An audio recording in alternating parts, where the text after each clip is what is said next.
Hello, hello, hello. Welcome to the Pilot Jam for Friday, March 22nd. Man, this is getting close to the end of March. First quarter is almost in the books. It's almost over. You know, I switched to a different browser this week. I'm trying out Firefox because I've been on Chrome for a long time and, you know, Google does what Google does. So I just wanted to try something different. And right before the live stream, somehow my login, I'm sitting here watching the stream, getting ready for it. I've got everything set and ready to go. And all of a sudden my login changed from my RCVR persona to my personal persona on YouTube. And I had this little error. Like, what? It literally like 30 seconds before the stream started. I don't know what happened there. That was weird.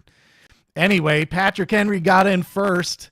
He said, wow, no way I'm first. You made it, man. You beat everybody. Keith was close, but not quite, Keith. Nice try. HB Jeff was third. Happy Friday, he says. How you doing, Jeff? He's also the first to like. Well, I appreciate that.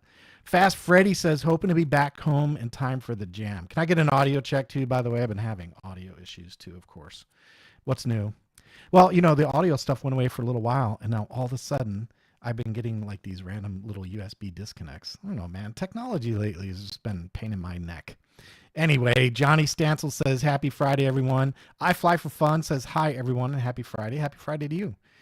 Carlos is here from Miami. How you doing, Carlos? Good to see you. Mick, hi from the UK, he says, and Drummond D. Stewart's here as well. Wolfie's in the house. How you doing, Dave? And let's see, Dan Griffiths is here. How you doing, Dan? And Randolph Latal, got much use from your OpenTX videos this week. We'll move to Edge soon. Well, good. Yeah, good. Edge is, OpenTX is great, but man, that party's over. Not like that bar is shutting down as far as I'm concerned. No development. No development. Anyway, it was a little bit light on the production schedule this week, but still a lot of activity in the field, of course. I got an entire build done, and I worked on some 3D stuff, and I did some radio work, and I've got some super secret spy stuff with no labels. So there's some secret spy stuff for you. That's coming up. We're not going to spend much time about that tonight, but we also have a giveaway. Don't forget, we have a giveaway tonight. We're giving away a Radio Master ER6G, and that was the competition this week. So that's going to be done tonight. Anyway, we have a lot to cover. So we can review. Let's start off with Fred. There's the video. There's Fred flying his new 48-inch MXS, which is a really nice little plane. Red and white, bright color scheme, beautiful in the air. That's got my crash-proof setup on it. And, that's a great first airplane for Fred. I'm really happy that Fred got that one. And I know he'll fly it, and he'll do well, and he'll learn. And it was time for him to have a balsa plane. He's been working on that profile plane and the Ranger. He's got his takeoff and landings down pretty well at this point, and that balsa plane is just going to help evolve his skills even more. So, Fred, congratulations on your MXS. Look at the knife edge. Isn't that cool? Look at that's his first time or second time flying the plane. First time he just went around and did circles, but look at that, man. That's pretty nice. That's a nice little knife edge. Not bad for a second flight. He's going to be good. He's going to be good with this. I know it. Robert says the audio is good. Well, thanks, Robert. I appreciate the sanity check on the audio. So anyway, let's get into content. It's not going to be a really heavy week this week, but it is going to be interesting. I think it's going to be interesting because you're going to learn something here. I almost guarantee that you don't know about already. And the reason I almost guarantee that is because I'm not like as much of a nerd as our developer friends that get into EdgeTX. Like, those guys are some true nerds, man. They are, they do math that makes most mortals' heads spin. And I'm not that nerdy, but man, I get into the guts of these radios. And last week I was messing around with telemetry on the ETC, and somebody said, hey, you should try ratio. And I have tried ratio in the past, and I didn't like my results, but it was probably because I wasn't exactly sure how the ratio worked. So fortunately, because we're hooked up with the Edge team, after the Pilot Jam, one of the developers pinged me. He goes, hey man, let me help you out a little bit. And he did his best to explain it to me. And I'm a little thick, but I did the best I could to trap the information. And I'm going to try and show you guys the best way I can on how to tune your telemetry sensors. So we're going to cover that tonight, and it's going to be something else. But before we do, I told you guys last week that I was going to be doing a 74-inch slick from AJ Aircraft, and that one actually came in. So I thought before we get started, we would probably take a look at that airplane. That's a really nice airplane. So I put a little teaser video for you together, and we're just going to take a minute and take a look at it. Okay. So first thing I'm going to do is move this off to the side, and not that it matters. I think the video is full stream. And what I'm going to do, just so you guys are aware, I'm going to let you watch the little trailer I put together first. And then when it's over, I'm going to back it up because I want to show you some things. Okay. So there we go. We're going to do that. So here comes the trailer. Enjoy.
All right, so I saw a comment in there that the mic is a little crunchy from Spin Launch Glide, so I turned the gain down just a little bit. Let me know if that eases it up a little bit. I'm not seeing any difficulty on my meter, so I'm not sure. It looks okay to me, but let me know. I tuned it down just a little bit. Okay, so what I want to do is cover some of the material on this little video real quick, and I'm gonna mute it. There we go, so we can get rid of the music. And what I wanted to do is show you a couple of things that we're going to cover in some detail in the RC 3D section. But that's the first one right there. Notice the battery strap clip. I covered those last week. We talked a little bit about those last week. And this week I had to make some new ones because if you pay attention to what's going on there, there's a huge slider where the battery strap goes. So without those battery strap clips, there's no doubt those straps fall down underneath that equipment deck. So I made some new battery strap clips just for the slick.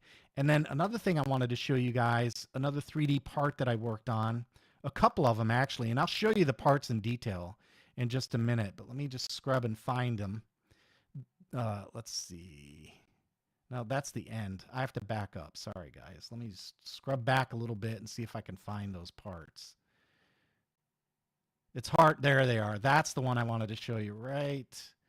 I skipped over them, of course. There they are. Because the AJ doesn't have quick release wings, this one has the wing screws. And Rob, I was looking at Rob's slick, and I noticed that he had his little wing screws inside the equipment deck like that. And I said, hey, what'd you do there? And what he did is he glued a piece of foam underneath, and he used that to hold his wing screws. And I thought, man, that's a great idea. And I wanted to do something. So I took it a step up, and I printed a screw holder, a wing screw holder out of TPU. And then also take a look next to the receiver, there is a little 3D printed part that's a chamfered opening so the wires can run down through the equipment deck and no fear of fraying because they're on a PETG printed and chamfered edged guide for the servo wires. So anyway, we'll cover those parts in just a little bit, but I did want you guys to see the AJ. That one is going to be coming up this weekend. We're going to try and maiden it this weekend, but I got to tell you, right now, the weather is not looking good. It's looking pretty bad. And of course, we had beautiful, beautiful weather during the work week, no doubt, right? Beautiful weather is cool, calm, blue skies, beautiful during the work week. But during, on the weekend, of course, it's got to start acting the fool. Anyway, So that's it. That's it on the AJ. Just wanted to give you guys a quick look at what's going on there. Oh, and you know what? I set the hardware aside. I forgot to show you that during the video. In case you're wondering, the setup, the hardware setup on this one is a Sunny Sky 30cc. That's a 215 kV version. And I'm running a Scorpion 12S 80 amp with the high-tech D555 servos. And I'm running a 20 by 10 badass prop. And up front, I've got a 3.5-inch carbon fiber spinner. So that's set up on the AJ, and it is very, very nice. I'll do a full video talking about the build recap. You know, I'll cover that in the flight video, but you'll see it. But yeah, the AJ, beautiful looking airplane. It's going to be something else to fly it, I'm sure. It'll be very nice. So again, another audio check. So Spin Launch Glide said it was a little crunchy. I turned it down a little bit. Hopefully that cleared things up. Let me know. Let me know what you guys think. Robert says that's one amazing paint scheme. Yeah, it's hard not to love red, white, and blue, and the stars are very, very cool. Very nice, tastefully done scheme. I like that one quite a bit. And Robert says, I love how everything lines up. Yeah, there's so much attention to detail on the covering. That's one thing about these ready-made ARFs. I can't do that, man. I like to tinker with shrink covering, but I don't have that kind of skill. I just don't. And I just don't have the patience for it either. It's a real art form. The guys who have that under control, it's a neat little part of the craft, neat little part of the hobby. So Robert says, well, I think they say up here, what comes after 5 days of nice weather? Yeah, it's the weekend. What comes after 5 days of nice weather is the weekend for sure. Ryan P says, running late. What's up, guys? What? No pilot, empty cockpit? Tut, tut. Yeah, I never invest in the pilots, man. Maybe, I got other things to spend my money on. I don't do decorations. I'm not a girl. What's up with that? I'm just kidding. Nothing wrong with being a girl. Nothing wrong with it. All right, mic sounding okay, guys? I haven't heard any feedback, so I'm going to assume it's okay. All right, so that's it on the AJ. That one's coming up. And next up is telemetry calibration. So we're going to do the telemetry calibration. I want to show you guys. Oh, yeah, and on the AJ, Ryan says looking forward to the AJ. Yeah, on the AJ, I think, one of the main reasons I got that plane was because I've done so much extreme flight and skywing. I think AJ's, it's obviously on that level, right? It's a high quality product, and I really wanted to give it a fair comparison. So that was the main reason for getting the AJ, was just to compare and see what all the fuss is about. Dave loves them. Dave's a huge AJ fan, and I know a couple guys on Discord, Oliver and Rob. They both have AJs, and they're very fond of them. So we'll see. We're gonna get it out and see how it goes.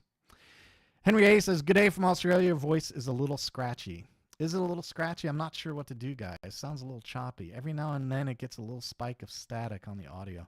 I might have to replace a cable or something, guys, but for now we're just hopefully going to have to run with it. Hopefully it's not too bad, but yeah, not sure. I'm not sure what to do at this point. I mean, everything is plugged in and working, so hopefully I don't have equipment going south on me. All right. Okay, well, let's motor on through. So let's see, telemetry. Let's talk about telemetry. So in telemetry, what I want to do is show you, we're going to do the workspace. And so here's the deal on telemetry. What happened was last week I was working on calibrating the ETC, the ESC telemetry converter. And one of the guys came in and said, hey, try the ratio. And in the past, I've tried the ratio and I haven't been satisfied with it. But that's mainly because I probably didn't know how to do it. So fortunately, after the video last week, one of the developers got a hold of me and he said, hey, let's spend a minute on this. So we did. And here's what we came up with. So I wanted to share this formula with you guys first. So first up, let's do the formula. And the formula is, okay, first you have a reference. So in my case, the reference was the meter. So you can use voltmeter, clamp meter, amp meter, whatever your reference is that you're trying to calibrate to, that is annotated by reference. So in the formula, reference in my case was a voltmeter. So I'm doing voltage on the radio. Last week I was doing current, so it would have been the voltmeter with the clamp, the clamp meter. But this time it was the voltmeter for doing RX bat. Okay. So the reference is there on the left. So that's your reference value. And then you have the radio value. So in my case, when I did the measurement, the telemetry sensor reported 44 volts. All right, the offset is another value that we can use in the configuration. So you notice on my screen, the offset is 0.03. Now what the offset is for, the idea is for the offset to get you as close to zero unloaded as you can. So for example, if you're not pulling any current at all, then you use the offset to try and dial your current down to zero. So if the current is reading 0.02 or 0.1 or something like that, then use the offset to try and zero it out. Okay, that's what the offset's for. And then finally, if you use the formula that I have on the screen, what's produced is the ratio. So you can see in my case, the ratio is a little bit off, and that's because I was kind of messing around with the calculator, but I think my value was something like, I don't know, 42 maybe. Was it 42? No, that's the wrong way. 44, something like that. So the idea is that if you take this formula, your ratio value is equal to your reference value, that's your meter, divided by the screen value minus the offset. So whatever your screen number is, and that screen value is right up here. So whatever your screen is reporting or whatever the radio is reporting, you take the screen value minus your offset, and then you take your reference divided by the screen minus the offset, and then you multiply that answer, that product, by 25.5, and that will give you the ratio. And that ratio right here is what you plug in on the radio right here in the ratio field. So that is the best example or best explanation I can give you on how to correctly set your telemetry value if you're trying to do a calibration on the radio. And during the developer session last week, I said, hey guys, we need to get clearer on this because it's challenging. It's a little bit confusing, like when do you use offset? If you change the offset, does your ratio change? And the answer to all that, of course, is yes. So it's not crystal clear exactly what the procedure is supposed to be. I'm just telling you this is the formula that they gave me and said, here's the formula that's using to produce a result. And what I will tell you is when I use this formula, my voltage value that came back on the sensor was on the mark. It was within 2/100ths of what my calibrated meter showed me, what my calibrated voltmeter showed me. Okay, so that is telemetry on the EdgeTX radio. All right, so hopefully that helps. Hopefully that helps you guys. And for those who mentioned doing ratio last week, I appreciate that. And to Phil, of course. Phil, thanks for helping out, man. I appreciate it. He took some time with me and kind of walked me through it and explained it. So that's the best explanation I've got. Hopefully that makes sense to you guys. Okay. All right. So that is it for telemetry calibration. Next up, we have RC3D. Okay, I got cool stuff to show you guys on RC3D this week. The first thing I'm going to show you, let's get the big camera back. Here we go. And we can turn the hardware and the video off. We don't need that.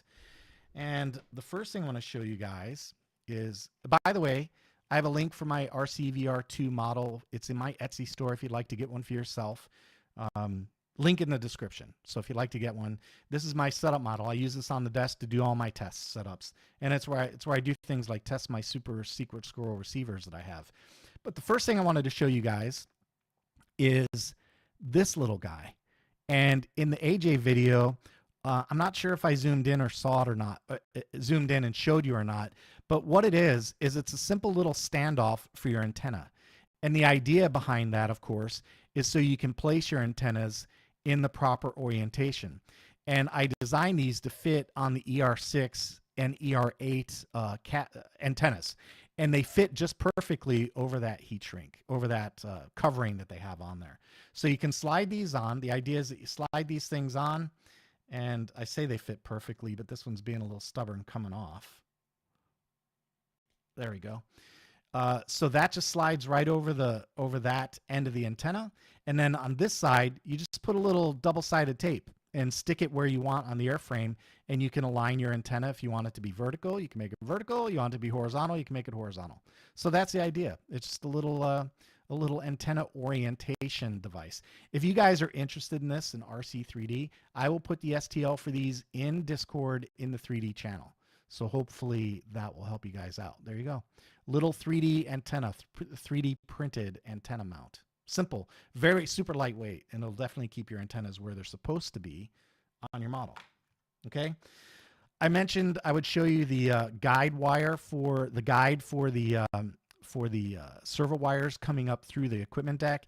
Again, I chamfered the edges here so the wires won't get hung up or chafed right there on the edge. And I don't think I chamfered this edge. I probably should. I should probably go in and chamfer that edge as well. And if you're wondering why I have black on there, it's because I printed this in clear PETG, and right before that I had printed some black TPU. So there's some remnants, but normally if this were mine, I'd throw this out and print another one so I didn't have the black remnants in there. But again, you might also notice there are some dimples right there. Some dimples right there, and there's two on this side. And the idea is that when you push these down, those dimples latch under the deck and they hold this part in place. So just a little piece to give it a little bit more of a finished look and to keep it from, keep your wires from chafing on the equipment deck. It's a nice little part. Again, I'll be happy to put that in. I'll put the STL in the 3D channel on Discord and you can download that. And if you want to mess with it, you can load it up in Tinkercad and adjust it. You can adjust it. And if you're really interested, I can also share it on Tinkercad so you don't have to start from scratch. You can actually have a source file to work with if you're interested. Let me know in Discord if you want to see that.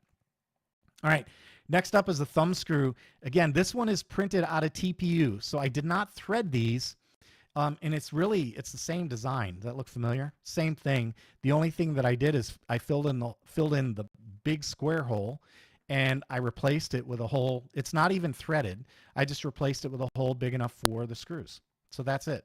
Just a convenient little way. Snap that in your equipment deck, and now I'm at the field. Instead of laying my wing screws on the table or somewhere that I'm sure to lose them, now I can just stick them in the wing screw on the deck in the little holder, and now I won't lose my wing screws. So another little 3D part. And I know some of you guys are maniacal about weight, but these 30cc motors, they can haul a slick around no problem. And then the last thing I thought I would show you is one more little part that I've been working on. And this is like probably one of the better prototypes that I came up with. This is a grommet. So this is also printed out of TPU. I made a modification. That center flange is still a little too thick for me, so I'm still working on it, and I thinned that down a little bit. But again, the idea is that this slides into one of those round holes, and then you put your wires up through there, and the wires will be protected from the sharp edges, and they can also be used as a capture. Again, this one is still a little too rigid, so I wanted to thin down that flange in the middle, that material in the middle. I just wanted to make that a little softer. So I printed this one, but before the PilotJam, I didn't have time to clean it up. But that's what the print looks like, and I'll continue working on that. And same deal, if you need one of these grommets for your plane, it's no problem. I'll put that in the Discord on the 3D channel, and I'll also, if you want to edit your own, I'll give you the Tinkercad for this one. But it's a very cool little 3D print, and that is TPU. That's why it's flexible like that. So this is a flexible part, and it's meant to slide into your equipment deck. So that's it. RC3D, man, I'm telling you, I love RC3D stuff. It's one of my favorite things in the hobby. I love this stuff. RC3D, how about that? Okay, let's see, what is next? EdgeTX Fest 2024. Yeah, let's get into the overhead camera, and I want to bring this up. In case you guys didn't know, EdgeTX Fest 2024 is being held at the field, at the Larks RC field where I fly, and it is 26 to 27 October 2024. And I thought I had a different poster here. Let me see. Where did I put that little poster? Oh, I found it. It's right here. I put it on a different screen. We'll put that away. We don't need that. And we'll pop this little guy up. EdgeTX Fest. There we go. I told you guys that I was doing totally lost audio and video here. Uh-oh. Audio is scratchy and pops now and then. I told you guys that I became an event coordinator for AMA, and here's the result of that. EdgeTX Fest is now listed on the AMA website. It's under the events section, and you can go check it out for yourself. Look it up and see what you see. So the EdgeTX Fest 2024, 26 through 27 October 2024, and I look forward to seeing you there. So if you're in the area, you want to come out and hang out with the EdgeTX crew, I'll be there. The RCVR crew will be there. The EdgeTX crew will be there. And hopefully you guys can show up and we'll have a good time. So EdgeTX Fest 2024, the Edge crew is coming. You guys, are we still having problems with audio? I mean, I see I see a comment about totally lost audio and video, but I'm not seeing any issues on my side. Everything, the network looks okay. The stream health is okay. My audio levels look like they're okay. So I would just appreciate some feedback to let me know. I understand we may have some popping and scratching. I'll have to replace the USB cable and see if that solves it. But yeah, let me know. Let me know. Hopefully we're okay. I would hate to be sitting here doing all this talking and not not be going out over the air. If I don't make it back before this is over, y'all have a good weekend. Lake care so far. Okay. All right. That's it for EdgeTX 2024. You guys, I see yes from Ryan. I don't know what yes means. Is the audio okay? Is that what you're telling me? Audio is fine? I don't know. It looks like it's okay to me. I don't see any problems on my side. All right. Well, I'm going to motor through unless you guys tell me something different. Next up is the giveaway. Okay. Let's do the giveaway. Overhead camera, we'll put away the EdgeTX Fest poster. And remember, guys, this is the audio is 95% good. Just popping and scratching, but can still hear. I'm really disappointed about that popping and scratching.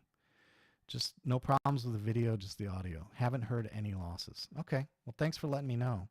I guess I'll have to do some more testing. I don't know. This setup has been working for quite a while. I'm not sure why we're getting popping now. Anyway, the ER6G, this is the giveaway for this week. And remember, the rule is very simple. On Wednesday, by Wednesday, you had to say the word gimme in the comments for the last pilot jam last Friday. And I did a random drawing, and we have a winner. So remember what I would say about this, guys. There are no fees. You pay VAT, but I'll ship it to you. So don't let anyone on Telegram convince you that you've got to pay them something you don't. I'll be shipping this. There are no fees. The only thing you have to worry about is VAT. All right, so let's get into it. The winner, we're going to do the, we'll do a little drum roll to make it exciting. There it is.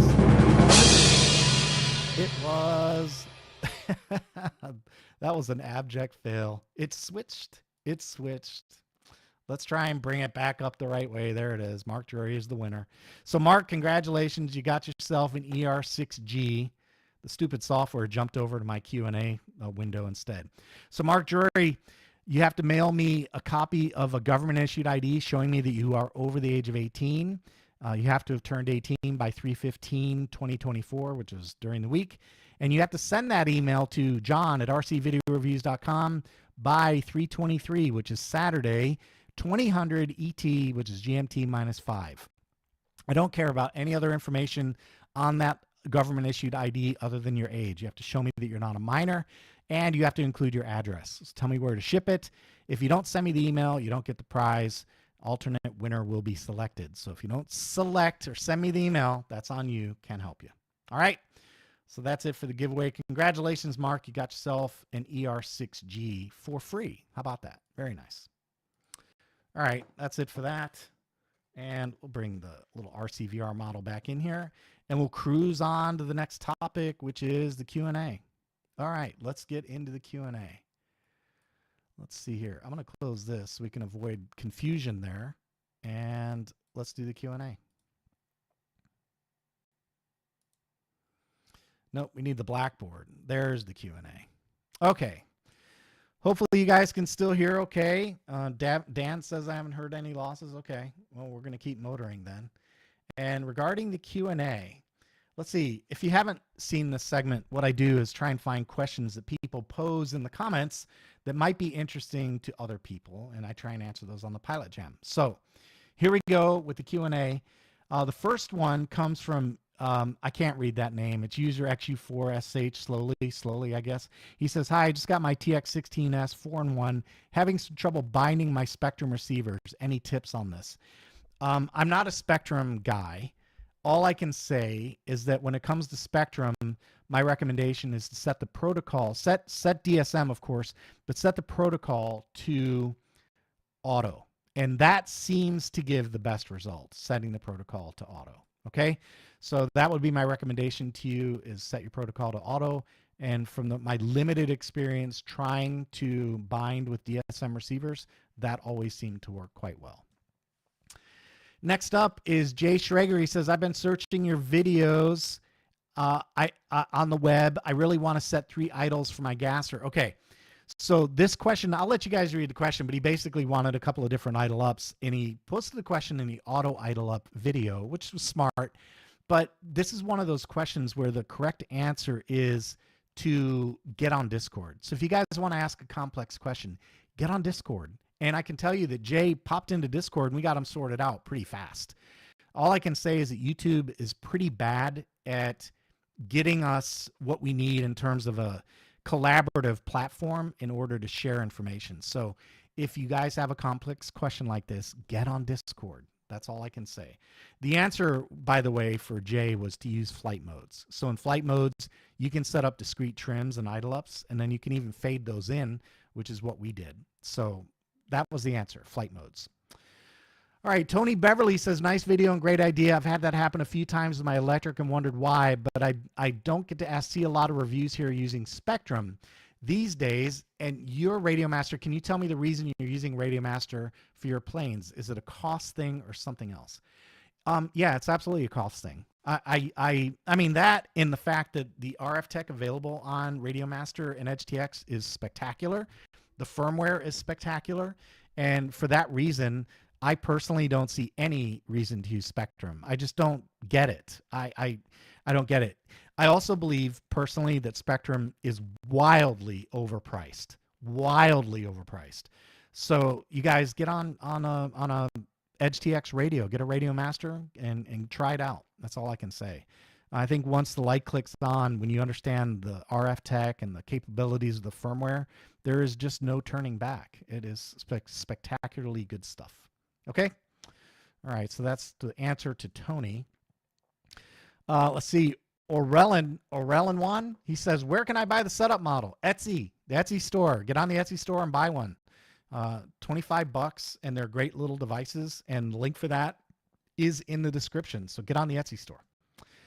All right. Zhao Guavia, I guess. He says, hello, beautiful explanation. Where can I get one of these where can I get these sound voice messages?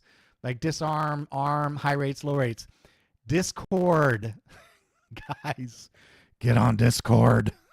It all happens on Discord, man. We share all kinds of stuff there. We put STL files, we put model images, we put audio prompts, edge configurations. Get on Discord. Get on Discord. There's a whole channel on Discord called Emily Requests. So if you have a request for Emily, I can make the audio prompt. I post it on Discord. So get in there. Discord. Next up is, let's see, user CC3. I have my flaps and retracts on the same switch. Can I slow flaps without affecting the retracts? The answer is yes, you can. And the reason you can do that is because you can use one switch in multiple mix lines, but the mix lines control the channel output. So unless you have your flaps and gear on the same physical channel, wide or otherwise, maybe you did an output map.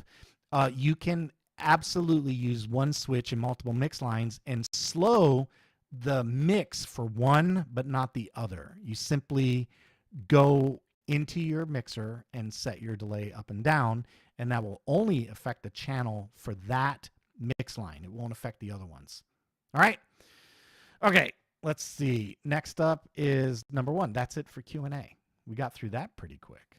So thanks for asking. And remember, guys, if you have questions and they're complex questions, the best thing to do is get on Discord, because in Discord, we can help you out. It's not so easy to do on YouTube.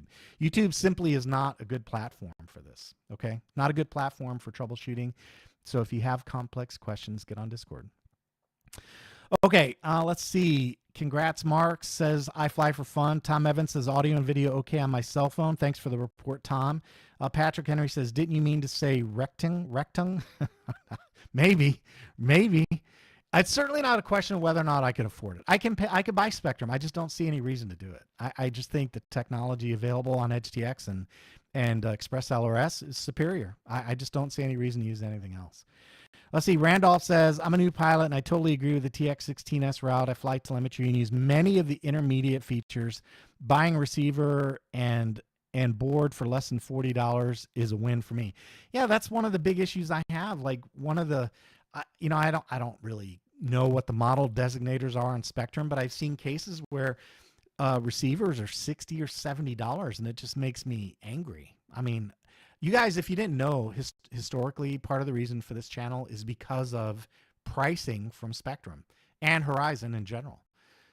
The story goes something like this. I was flying in Arizona, and a young kid at the field crashed his E-Flight plane, and he says, well, guys, I won't be seeing you for a little while and a couple months. And I said, well, why not? And he said, because, you know, I got to repair my plane. And I said, yeah. And he goes, it's going to be $200. And I said, wait, what are you talking about, $200? And he said, well, you know, an E-Flight ESC is 70, the motor is 65, the battery is 60, and, you know, I got to spend $200 to get my airplane up running again. I said, no, man, hold on a second. And I took him to Amazon, and I showed him a 40 amp ESC, a 2836 motor, and I showed him on Hobby King the Turnigy at the time. That's what I used. Turnigy LiPo 3S 2200 batteries for $12. And he goes, wait a minute, does that ESC and motor work on this E-Flight plane? And I just shook my head, and I said, of course it does. And so, of course, we saw him the next week, because instead of spending $200, he spent about $50, and he was back in business. So that kid is one of the reasons RC video reviews exist. And by definition, Spectrum Horizon Hobby is one of the reasons I exist. It's because I opted to show people you don't need to spend that kind of money. Now, if you follow my channel, you know for a fact I will spend money like a drunken sailor. Everyone here knows that. But to me, it's about value. You know, you have to justify it in the form of value. Can you do something that warrants the price? And if you can, then I'll spend the money. And honestly, you can't tell me that a $50 3S 2200 is warranted over a $12 3S 2200 from any other battery vendor. Just, you can't tell me that. Same with a 40 amp ESC, you know, generic ESC, low end ESC. You can't say it.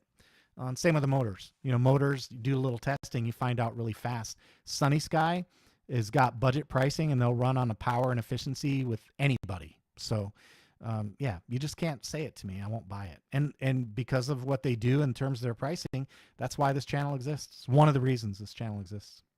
How do I get on Discord? Invite for Discord is in every single video I post in the description. So you got to check the description. Check the description, and you can join Discord and join the fun, man. That's where the party happens. All right. Okay. That is it for the week. So let me tell you what's coming up. I got the AJ obviously is coming up. We're going to try and maiden that this weekend. Although, again, the weather's not looking promising. We're going to do our best. If I can get out and fly it, I will. But I really don't like to maiden, especially a spendy plane in really bad weather. So we'll see. We'll see how the weather pans out. Next up, after the AJ, I just received today the 1700 millimeter Super Cub from FMS. So if we don't fly tomorrow, I'll be doing a first look video and a maiden. Well, first look video on Saturday, and then maiden for that plane on Sunday. Okay, so be on the lookout for information on the 1700 millimeter Super Cub, which is spectacular. The 1300 was great, and that was a really, really good plane. I expect the 1700 to be just that much better, simply because it's bigger, and they tend to be a little more stable. Henry A says, what's that kid's name who inspired you? I want to send him $2 and say thanks. I don't remember his name, man, but he was, you know, 16, 17-year-old kid. And I felt terrible for him when he said I won't be able to fly for 2 months because he had to save his money. You know, that just, it upset me. It did. It upset me, because the hobby certainly can be about money. Certainly it can. If you want to fly really nice stuff and high-end stuff, it's out there. You can spend your money. But it doesn't have to be. It doesn't have to be about, you know, crazy expenses.